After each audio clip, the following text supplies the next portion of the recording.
Hi everyone, my name is Mira. And some people aren't parents, they're just critics with matching DNA. It happened over breakfast. A Sunday morning, sunlight pouring through my parents' kitchen window, the smell of pancakes and burnt ego in the air. My younger cousins chattered, aunts clinked plates.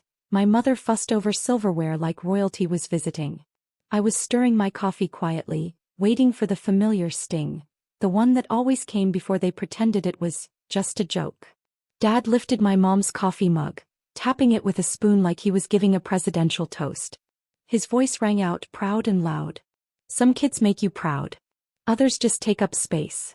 Laughter erupted. Real genuine laughter. My aunt cackled. My uncle snorted. Even my brother smirked, looking everywhere but at me. And I sat there, smiling. Not because it didn't hurt, but because I finally realized something. They weren't joking. They never were. For years I tried to be the good one. Stable. Quiet. Responsible. Degree earned. Job secured. Bills paid. No drama. No trouble. And still, always the punchline. Dad took a proud sip like he'd delivered comedy gold. That's when I placed my napkin down, smoothed my dress and looked him dead in the eyes. Good thing I just got my own place. 2,500 miles away. Silence. Forks froze midair. Mom blinked like she didn't hear me right. Dad's smile faded only slightly, the kind of flicker someone has when they realize a dog they kicked suddenly grew teeth. Oh really, he scoffed. Running away doesn't make you special. I tucked a hair behind my ear, calm. I'm not running. I'm leaving the table. There's a difference. He shifted, annoyed. Whatever you say. You'll be back. Kids always come running home. I took one last sip of my coffee, let the bitterness roll over my tongue and stood. Don't worry, I said softly but firm. You'll never have to worry about me taking up space again. I walked out before they could respond, not dramatically, not storming, just quietly. And for the first time in my life, the silence belonged to me. I didn't slam the door. I didn't cry. I just walked, slow, steady, carrying a lifetime of swallowed words and silent wounds out with me. I could hear murmurs behind me as I crossed the driveway, voices muffled by shock more than sorrow. She'll cool off. She's dramatic. She always takes things so personally. Funny. The same people who poked every bruise are always surprised when you finally say, ouch. My car door clicked shut, sealing in an unfamiliar quiet, not emptiness but space. Space I had never been allowed to occupy in that house. I sat for a moment, hands on the wheel, breathing. Not shaking. Not second-guessing. Just breathing. My phone buzzed. A text from Mom. You embarrassed your father. Come back inside. I stared at the screen, a small smile tugging at my lips. There was the real priority. Not my feelings. Not my dignity. Their image. I typed back. I left the embarrassment at the table. No emojis. No apology. Just truth, the kind that didn't tremble when spoken. Another text came instantly. Don't be immature. Your father was joking. Joking. Always joking. Funny how their jokes never made anyone but them laugh. I put my phone face down and started the engine. The GPS in my head didn't point backward anymore. My new apartment waited. Blank walls, quiet rooms, freedom. 2,500 miles wasn't a distance. It was a rebirth. I drove away, passing the street where I learned to ride a bike alone. The school where I waited for rides that rarely came. The house where I learned to shrink to fit inside other people's pride. Halfway down the block my chest tightened, not regret but release. Like cutting a string that was never tied gently around me in the first place. At the stop sign, the wind pushed through the open window, warm and soft. I rested my hand on the gearshift, whispering to the girl I used to be. We're leaving now. And for once she didn't look back. The apartment smelled like fresh paint and possibility. White walls. Bare floors. Echoes instead of expectations. I stood in the doorway holding nothing but one suitcase, my laptop and a box of kitchen basics. No childhood photos. No just-in-case safety net. Just me. I set the suitcase down and exhaled slow and steady, like my lungs were relearning air. For the first time I didn't have to brace for comments. No one was about to critique how I placed a cup or breathed too loudly or wasted space. I walked to the balcony watching city lights blink in the distance. 2,500 miles away from where my worth was measured by how quietly I existed. My phone buzzed again. I didn't answer. He left a voicemail anyway. You think abandoning family makes you strong? Life will humble you. Don't come crawling back. There was the voice I grew up with. Not guidance. Not love. A dare disguised as wisdom. I played the message again, not to feel pain but to recognize something. That tone had shaped me more than I ever admitted. It wasn't love I grew up earning. It was permission to exist. And now I didn't need permission. I opened a window, letting cool air sweep through the empty apartment. Silence filled the space, gentle and honest. Then a quiet knock. Ben. He walked in carrying a bag of groceries and a soft, knowing smile. I bring offering, he said, lifting a carton of ice cream and 2 spoons. I smiled, small at first, then real. You didn't have to. He set the bag down, leaned against the counter. I know. That's why I did. No demand. No guilt. Just presence. We sat on the floor eating straight from the carton, legs stretched out, no furniture, no noise, just 2 people breathing in freedom. At one point he looked at me, serious and soft. They don't get to define you anymore. I stared out at the quiet skyline and whispered. They never did. I just finally stopped letting them try. It didn't feel like rebellion. It felt like truth arriving late, but right on time. The first week passed quietly. No screaming. No snide jokes disguised as love. No passive-aggressive sighs from mom in the kitchen. For the first time, silence wasn't a punishment. It was peace. Every morning I made coffee in my tiny kitchen. 1 mug, 1 spoon, 1 quiet moment that belonged only to me. No comments about how I liked it too sweet, too bitter, too anything. I was finally learning what life felt like when no one was waiting to be disappointed in me. But on day 8 the world tried to intrude. Mom called first. Then Dad. Then my brother. One after another, ringing like alarms I no longer planned to answer. I ignored them all. Then came the text that made me pause. Not because it hurt but because it confirmed everything. Your sister says you're abandoning her too. She needs help with tuition. Don't make her suffer for your tantrum. There was the truth beneath every celebration, every insult, every joke, every phone call. I wasn't family. I was function. A wallet. A support beam. A placeholder until someone better earned their pride. Ben found me sitting on the floor, phone in hand, staring at the message. You okay? He asked gently. I nodded. Not because I wasn't hurting, but because I was finally hurting honestly. I keep waiting to miss them, I whispered. But I don't. I think I miss who I hoped they could be. He sat beside me, brushing my knuckles with his thumb, grounding, patient. That's grief, he said softly. Not regret. And he was right. I wasn't mourning people. I was mourning the fantasy version of them I carried for 25 years. That night I blocked their numbers. Not out of anger. Out of self-defense.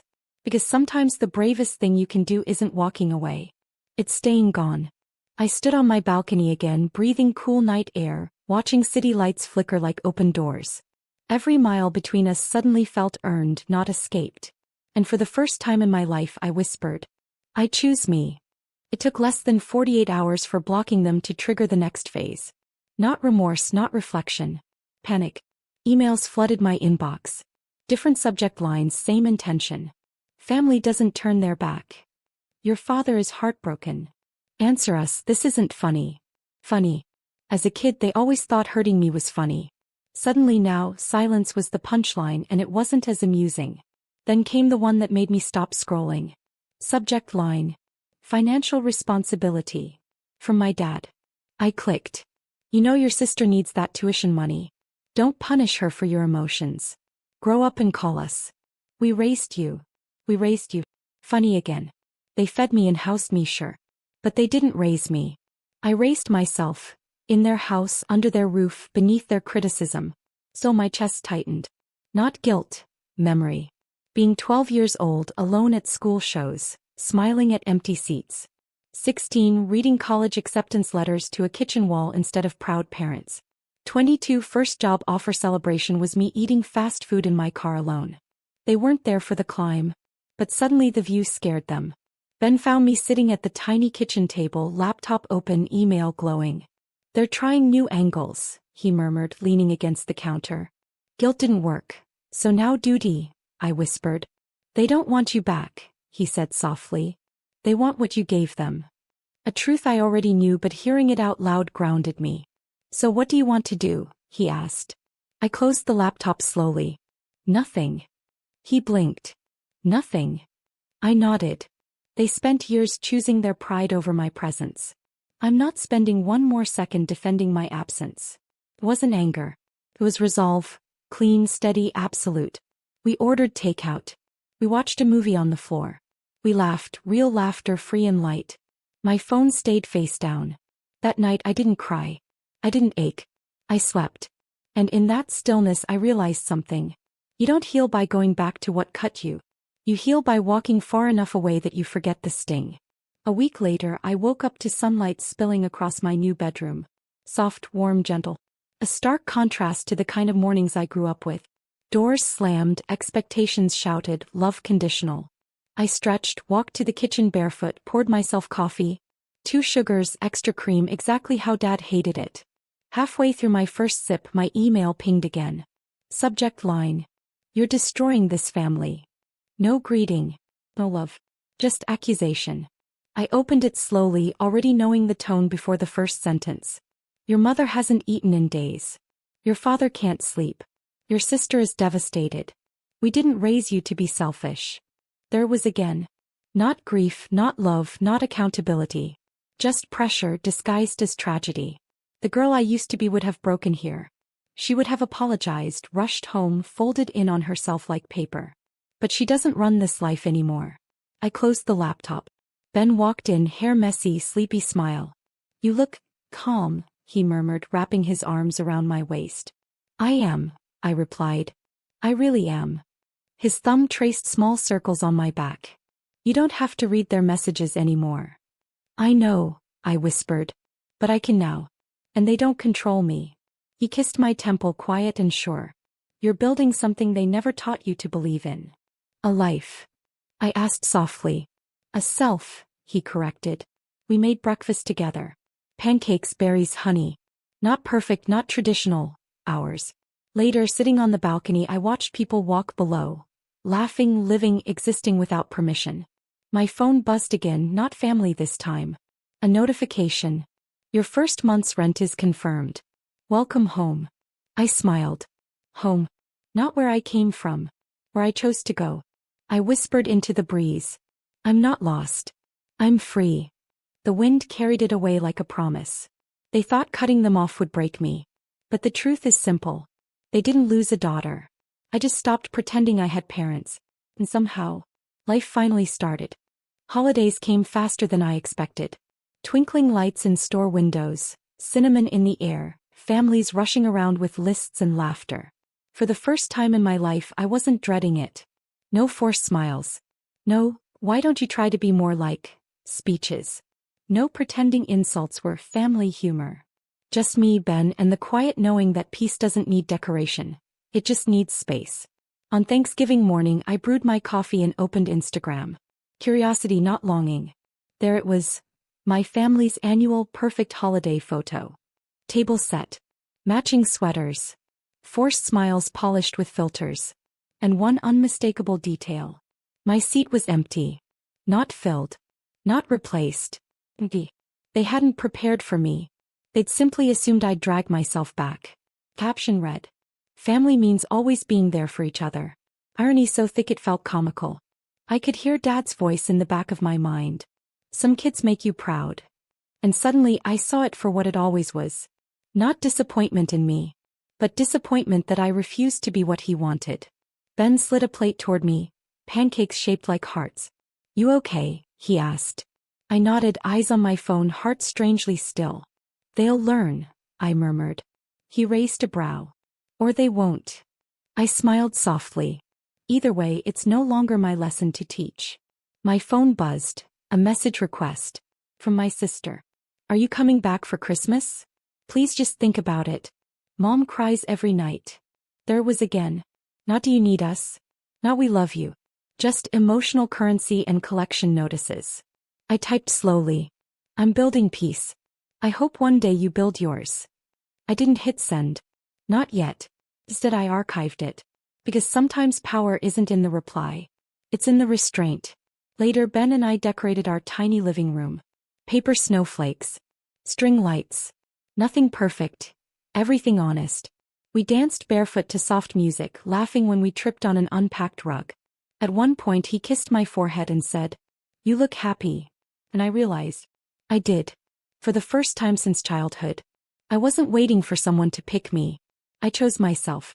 Christmas morning arrived quietly. No slammed cabinets, no forced cheer, no eggshell walking around moods disguised as tradition. Just warm blankets, soft music, and the smell of cinnamon rolls Ben was burning in the oven. His personal holiday ritual. I curled my fingers around my mug, took a slow breath, and felt something I'd never associated with holidays before. Safety. No dread. No disappointment countdown. No tightness in my chest waiting for the first jab disguised as a joke. Just peace. My phone lit up. Not with love. With pattern. It's Christmas. Come home. We miss you. No apology. No acknowledgement. Just expectation dressed as affection. Then Dad. We saved you a spot. Don't ruin the family memory for everyone. There was. Not we love you. But don't ruin our picture. My chest didn't clench this time. It didn't ache. It didn't flinch. I sipped my coffee. Calm. Steady. Ben joined me on the couch, hair messy, wrapped in a blanket. What is it? He asked softly. They remember I exist today, I said. He didn't laugh. He didn't rush to sympathize. He just nodded, understanding in the quiet way people do when they've seen your ghosts. What do you want to do? He asked. I already did it, I whispered. I opened my family group chat, typed slowly. I didn't leave the family. I just stopped sitting at a table where I was the meal. I hit send. Not angry. Not bitter. Just done. 3 dots appeared, disappeared, appeared again. Then Dad's final message. You think you're better than us now? I smiled. A small, soft, certain smile. I typed one last line. No. I finally think I'm enough. And then quietly, without shaking fingers or a breaking heart, I left the chat. Not blocked. Not dramatic. Just gone. Ben leaned his head on my shoulder. What now? Now. I whispered, watching snow fall outside the window. Now I build a life that doesn't require me to shrink to fit in it. Leaving wasn't losing them. Leaving was finding me.